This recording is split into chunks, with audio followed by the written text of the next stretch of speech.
Hello guys, మనకి మే 17 నుంచి IPL 2025 season మళ్ళీ రీస్టార్ట్ అవబోతుంది కదా. అయితే మరి దీనికి సంబంధించి మొన్నటిదాకా మనకు కొన్ని డౌట్స్ ఉన్నాయి. ఓవర్సీస్ ప్లేయర్స్ అని, అదే ఆస్ట్రేలియన్ ప్లేయర్స్ మళ్ళీ మనకి సెకండ్ ఫేజ్కి వస్తారా లేదా అనే డౌట్స్ మొన్నటిదాకా అరైజ్ అయినాయి. అయితే దీనికి సంబంధించి మరి క్రికెట్ ఆస్ట్రేలియా కూడా మరి బీసీఐతో మాట్లాడింది.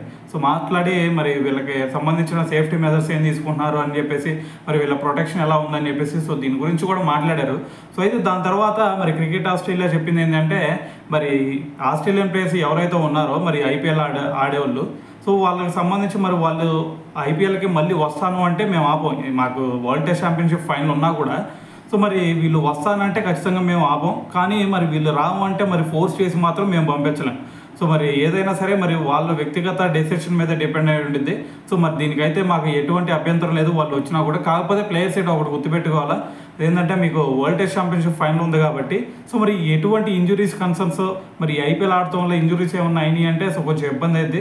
సో మరి మనం చేసుకున్న వరల్డ్ టెస్ట్ ఛాంపియన్షిప్ ఫైనల్కి సంబంధించి ఏర్పాట్లకు కూడా ఏ ఇబ్బంది రాకుండా మరి మీరు చూసుకోండి అని చెప్పేసి కూడా మరి వాళ్ళ ప్లేయర్స్కి కూడా చెప్పడం జరిగింది. సో అయితే మరి ఇప్పుడు ఆస్ట్రేలియన్ ప్లేయర్స్ వస్తారా రారా అంటే, సో మరి అదంతా వాళ్ళ పర్సనల్ డెసిషన్ మీద అయితే ఆధారపడి ఉంటుంది అనమాట. సో చూద్దాం మరి ఎవరు వస్తారు ఎవరు రారు అనేది. సో మరి 17th అయితే మనకు ఒక క్లారిటీ అయితే వచ్చేసింది. సో చూద్దాం మరి ఏం జరిగిద్ది అనేది.